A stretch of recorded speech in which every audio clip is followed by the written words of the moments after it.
কতভাবে রক্ত নেয়, রক্ত টেস্ট, পায়খানা টেস্ট, পেশাব টেস্ট। আমাদের চাঁদপুরে একজন ডাক্তার ছিলেন, নূর এমবি ডাক্তার, অনেক আগের ডাক্তার। সরের এলাকা থেকে এক রুগী গিয়েছে, উনি বললো আপনার কি সমস্যা? কয় আমার পেশাবের জ্বালা পোড়া। কয় তা আপনার পেশাব টেস্ট করা লাগবে, আগামী সপ্তাহে আইসেন।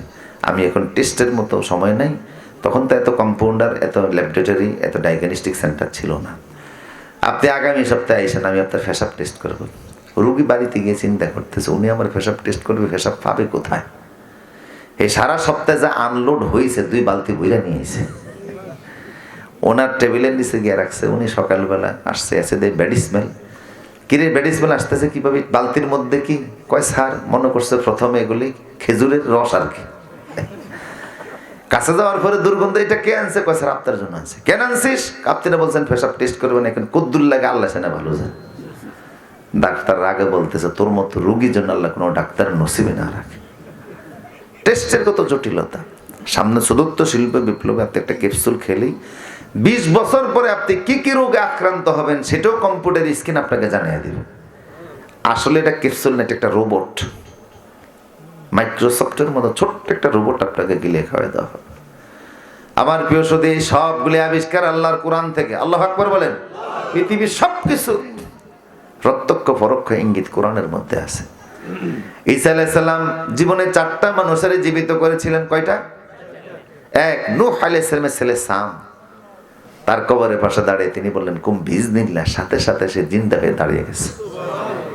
ঈসা নবী তাকিয়ে দেখেন তার মাথার সামনের কয়েকটা চুল সাদা, দাড়ির সামনের অংশের কয়েকটা সাদা। সাম তোমার মুখের দাড়িগুলি সাদা কেন? আপনি যে ঈসা নবী আমি এটা বুঝতে পারি না, আমি মনে করছি হাসরের মাঠ, কবর থেকে তো একবারই উঠবো, আপনি যে ডাকতেছেন এটা বুঝতে পারি নাই। এখন হাসরের মাঠে উঠে প্রস্তুতিটা কি হবে, জবাবটা কি দিব? জীবনের তো সবার জীবনের পুরো জিন্দেগির হিসাব এখন দেওয়া লাগবে। এই উঠতে উঠতে ভয়ে আমার 2-4টা চুল পাইকা গেছে। দ্বিতীয় আরেক লোকের তিনি চিন্তা করলেন, তার নাম ছিল জারিয়া। ঈসা আলাইহিস সালাম তৃতীয় যেই লোকটাকে চিন্তা করেছিলেন তার নাম ছিল আব্দুল আশুর। 4 নম্বরে যে লোকটাকে চিন্তা করেছিলেন সেই ছিল আব্দুল আজুজ, ওনার আপন বন্ধু। খবর পাইলেন বন্ধু মারা গেছে, দৌড়িয়া গেলেন বন্ধু জানাজা পড়বেন, দাফনে শরীক হবেন। কিন্তু দেখেন জানাজা শেষ হয়ে গেছে। আফসোস করে বলতে লাগলেন আহারে আমার আপন দোস্তের জানাজা পড়তে পারলাম না, কত ক্লোজ ফ্রেন্ড আমার। তাই বলে বন্ধু এভাবে চলে যাবে, কথাবার্তা বলতে পারবো না, তা হবে না। ভাইরা আপনারা লাশ যারা বহন করতেছেন কাঁধে করে একটু লাশ খাটিয়াটা নিচে নামান। যেই খাটে করে লাশ বহন করতেছেন খাটিয়াটা নিচে নামান। আমি আবার বন্ধুর সাথে 2-4টা কথা বলেছি। পাবলিক কয় পাগল কই কি রে, মোরা লাশের খাট নামাবো, আচ্ছা উনি দাঁড়িয়ে কথা বলবে? কথা বলেন না। আপনারা যদি লাশ নিয়ে যান, কোনো আলেম যদি আইসা বলে ভাই লাশটা নিচে নামান, আমি একটু কথা বলবো লাশের সাথে, কেউ বিশ্বাস করবে? করার তো কথা না। পাগল বলা শুরু হলো। দুনিয়ার সব যুগের নবীরা এই গালিটা শুনছে। রসুলকে যখন পাগল বলছে আল্লাহ প্রতিবাদ করছেন, নুন ওয়াল কালামি ওয়া মা ইয়াসতুরুন মা আনতা বিনি'মাতি রাব্বিকা বিমাজনুন। ঈসা নবীকে যখন পাগল বলছে, এখন পাগলের পক্ষ তো 2-4টা লোক থাকে, তারা বলতেছে দেখি না লোকটা খাট নিয়ে কি করে, একটু নিচে নামাও না। অধিকাংশ লোকেরা বলতেছে যে সূর্য ডুবে যাইতেছে, মাগরিবের ওয়াক্ত কাছাকাছি, ওনার এই কথা শুনে এখন লাভ নেই, আমরা খাট নামাবো না, চলো। মেজরিটিস মাস্ট বি গ্রান্টেড। অধিকাংশ লোকেরা যেটা বলে সেটাই তো গৃহীত হয়, লাশ নিয়ে যাচ্ছে। ঈসা আলাইহিস সালাম বললেন খাট নিচে নামাবো না তো মাইয়াত নিচে নিচে নামবে। বললেন সাদিকুম বিইজনিল্লাহ, দোস্ত আল্লাহর হুকুমে উঠা দাঁড়াও। তাৎক্ষণিক খাটের মধ্যে মোসরা একটা দিয়া কাপড়ের কাপড় ফেসাইয়া আস্তের পর উঠা বসছে, এক লাফ দিয়ে নিচে নেমে গেছে। আচ্ছা আপনারা যদি এমন লাশ নিতে থাকেন কবরস্থানে, আর মাইয়ের যদি এক পর্যায়ে কাপড়ের কাপড় ফেসাইয়া খাটের থেকে লাফ দিয়ে নিচে নামে, দুর্নীতি আসেননি আর আপনার দোয়া ইউনুস পড়তে পড়তে কে কোন রাস্তা দিয়া যাইব? কিসের নদী কিসের খাল, আল্লাহ আপন জান বাসা। কথা বলেন ঠিক কিনা? এটা ভয়ঙ্কর অবস্থা না? ঈসা আলাইহিস সালাম জড়িয়ে ধরলেন, দোস্ত কথা বলবো সেই জন্য আল্লাহর হুকুমে জিন্দা করলাম। সুবহানাল্লাহ। দোস্ত বলতেছে রাস্তা দাঁড়িয়ে কি কথা বলবা, চলো বাড়ি চলে যাই, বাড়ি গিয়ে বসে বসে কথা বলবো। পরিচয় এখন প্রকাশ করা যাবে না, তাই নিজের পরিচয়টা দিলেন না, কিন্তু সন্তান হিসাবে বাবার মায়া তো হৃদয়ে কাজ করে। তাই তিনি নিজে ভাইদেরকে বললেন ফাআলকু আলা ওয়াজহি আবিআতি বাসীরা, তোমরা চলে যাও নিজ দেশে। রিলিফ টিলিপ দিয়ে দিলাম, আমার একটা জামা দিয়ে দিলাম, তোমরা চলে যাওয়ার পরে আমার রাষ্ট্রদূত আমার একটা জামা নিয়ে যাবে তোমাদের দেশে, তোমাদের বাড়িতে। আমার এই জামাটা অন্ধ তোমাদের বাবা ইয়াকুবের চোখের সামনে ধরলেই তার অন্ধত্ব দূর হয়ে যাবে। আরেকটু আসতে বলেন সুবহানাল্লাহ, আরেকটু আসতে সুবহানাল্লাহ। আমি বলি আসতে, স্টেজ ভাঙবো নি আবার। আমি বলে আসতে, আপনারা বলেন জোরে। বাংলাদেশে উল্টা জিনিস কম না বেশি? রসে ভরা ফলের নাম দিছে কি? আনারস। আর দানায় ভরা ফলের নাম দিছে বেদানা। উল্টা নাম না?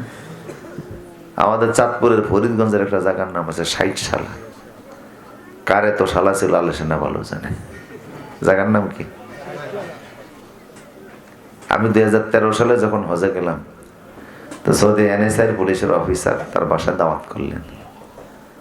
তা আমি ভাবলাম লোকটা যে মেহমানদারি করলে একটু দোয়া করে দেয় মুসাফির হিসাবে।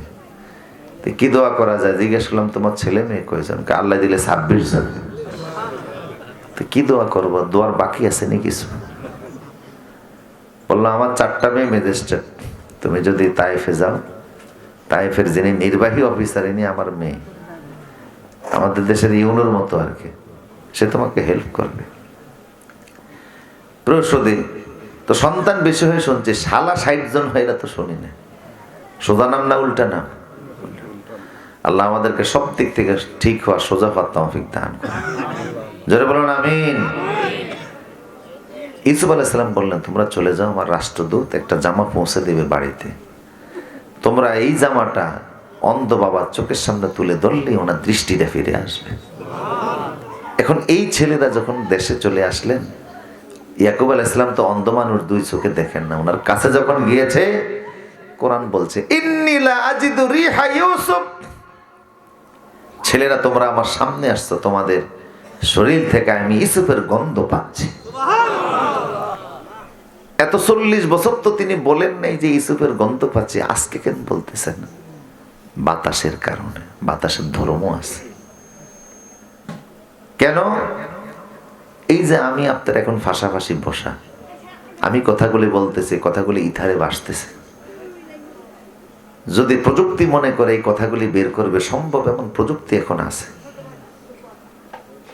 অক্সিজেন আমরা নিচ্ছি, কার্বন ডাই অক্সাইড ছাড়তেছি, এই জায়গাটা এখন একটু গরম গরম লাগে ম্যাক্সিমাম মানুষের নিঃশ্বাস ছাড়ার কারণে। কথা বলেন না? আপনাদের শ্বাস নিঃশ্বাস আমার গায়ে লাগতেছে, আমার নিঃশ্বাস আপনাদের গায়ে লাগতেছে। এই বাতাসের নিঃশ্বাসের মাধ্যমে তিনি বুঝলেন যে ছেলেদের কাছ থেকে ইউসুফের গন্ধ পাওয়া যাচ্ছে। তার মানে এরা যেখান থেকে আসছে হয়তো বা ইউসুফ ওখানেই আছে। আর জোরে বলুন সুবহানাল্লাহ। ইউসুফ ওখানেই আছে। এই যে তিনি বুঝলেন, এটা বাতাসের মাধ্যমে তথ্য আদান প্রদান করতেছে। ফুলের এবং ফলের যে পরাগায়ন হয় তা ম্যাক্সিমাম বাতাসেই করে। ইনফরমেশন এগুলি বাতাসের মধ্যে আছে। এটা যখন আপনার পক্ষে থাকবে তো নিয়ামত, বিপক্ষে গেলে এটা গজব মুসিবত হয়ে যায়। কিছুক্ষণ পরে যখন ইউসুফ আলাইহিস সালামের রাষ্ট্রদূত গেল, জামাটা যখন ওনার চোখের সামনে ধরছে, তাৎক্ষণিক ওনার দৃষ্টিটা চলে আসছে। আজকের মেডিকেল সায়েন্স এটা নিয়ে গবেষণা শুরু করলো যে জামার মধ্যে কি ছিল। কোরআন যে বলল ফালকু আলা ওয়াজহি আবিআতি বাসীরা, অন্ধ মানুষের চোখের অন্ধত্ব দূর করার জন্য পারে না ছাত্র দেখলে শিক্ষক খেতে দিয়ে নামে। আগের মহিলারা বাপের বাড়ি গেলে বোরকা গায়ে দিত, শুধু বোরকা পরতো না, রিকশার চারপাশে আলাদা কাপড় ফেসাইতো। আর এখন বোরকাটা হয়ে গেছে ফ্যাশন, যেটা গায়ে দেওয়ার পরও শরীরের অঙ্গগুলি বোঝা যায়। কোরআন বলছে ওয়ালিয়াদরিবনা বিখুমুরিহিন্না আলা জুয়ুবিহিন্না, মহিলারা এমন ভাবে বোরকা পরবে, এমন মোটা কাপড় পরবে, এমন একটা চাদর গায়ে দেবে যেন শরীরের অঙ্গগুলি বোঝা না যায়। আমার প্রিয় সুদীপ, আগের মসজিদগুলি ছিল মাটির মসজিদ, টিনের মসজিদ, সাফরা মসজিদ। সেজদা দিলে জান্নাতে গ্রান পাওয়া যায়, তো এখনকার ম্যাক্সিমাম মসজিদ টাইলস হয়েছে, এসি হয়েছে, পাপোশ লাগছে, কিন্তু সেজদা দিলে সেই গ্রান পাওয়া যায় না, কারণ ম্যাক্সিমাম মসজিদে দানের টাকার নামে সুদের টাকা, ঘুষের টাকা প্রবেশ করছে।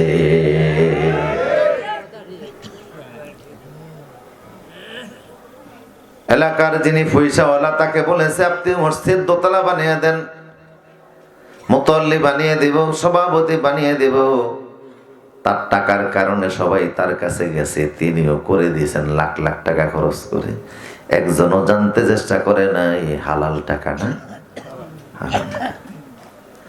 অথচ আমরা জানি নামাজের আরকাম আহকাম 13 ফরজ। কয় ফরজ?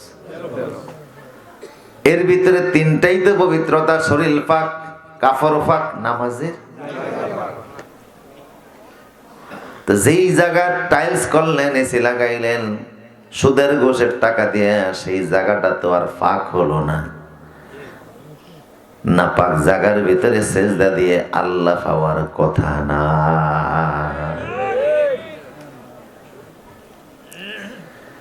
আগের মানুষগুলি ভালো ছিল, সহজ সরল ছিল, মৌখিকভাবে জমি রেজিস্ট্রি করে দিত। এখন রেজিস্ট্রি করার পরেও জমি খুঁজে পাওয়া। আগে শুধু মানুষ ভালো ছিল না, আগে চোরও ভালো ছিল। কি ভালো ছিল? এই যুগে চোরের নমুনা দেখছেন। রানা প্লাজা যখন ধ্বংস হয়ে গেল, রানা প্লাজা নাম শুনছেন? রানা প্লাজা, সাভার রানা প্লাজা যখন ধ্বংস হয়ে গেল, তখন মাটির নিচ থেকে উদ্ধার কর্মীরা, পুলিশ, সেনাবাহিনী, বিজিবি সম্মিলিত প্রচেষ্টায় 1600 লাশ বের করলো। চতুর্দিক থেকে আত্মীয় স্বজন আসতেছে, কেউ বলে আমার মা নাই, কেউ বলে বাবা নাই, কেউ বলে ভাই নাই। কান্নার রোলে আকাশ বাতাস বাড়ি হয়ে গেছে। পরিস্থিতি দেখে তৎকালীন সরকার বলল, এই লাশগুলি দেশে নিয়ে বহন করে অ্যাম্বুলেন্স ভাড়া, দাফন কাফন বাবদ আমরা 25,000 টাকা করে দিব, যেন আত্মীয় স্বজন নিয়ে লাশগুলি নিজ নিজ এলাকায় দাফন করতে। কার কে লাশ শনাক্ত করেন, নিয়ে যান। পুলিশ এক জায়গায় গিয়ে দেখে জটলা বাজছে, ওখানে ব্রডকাস্টিং চলতেছে টেলিভিশনের। এক ছেলে কাঁদতেছে লাশের উপর পইরা, বাবা গাও বাবা, কেন চইলা গেলে এত তাড়াতাড়ি, এখন কারে আমি বাবা বলে ডাকবো? পুলিশ গিয়া বলে কি হয়েছে? কই আমার বাবার লাশ। কান্নাকাটি কইরে আর কান বাড়ি করিস না, সহ্য হয় না, তাড়াতাড়ি লাশ নিয়ে বাড়ি যায়। এই নো 25,000 টাকা। টাকা পাওয়ার 5-7 মিনিট পরে দেখা যায় লাশ আছে, লোক নাই। খোঁজ নিয়ে দেখে এটার লাশের সাথে কোনো সম্পর্কই নেই। লাশেরে ধরিয়া জড়িয়া কাইন্দা কাইটা 25,000 টাকা পকেটে ঢুকে আস্তের উপর সম্পদ। এমন টাকা তো এখন এই জমিনে আছে না নাই? বুঝছেন আপনারা কথা? এই জন্য বলছি, এই যুগের চোর আর আগের চোর কি আছে? আগের চোর আল্লাহর ওলি ছিল। আগে চোর গেছে চুরি করতে, যেই ঘরে চুরি করতে গেছে গিয়া দেখে হিন্দুর ঘর 10 হাতের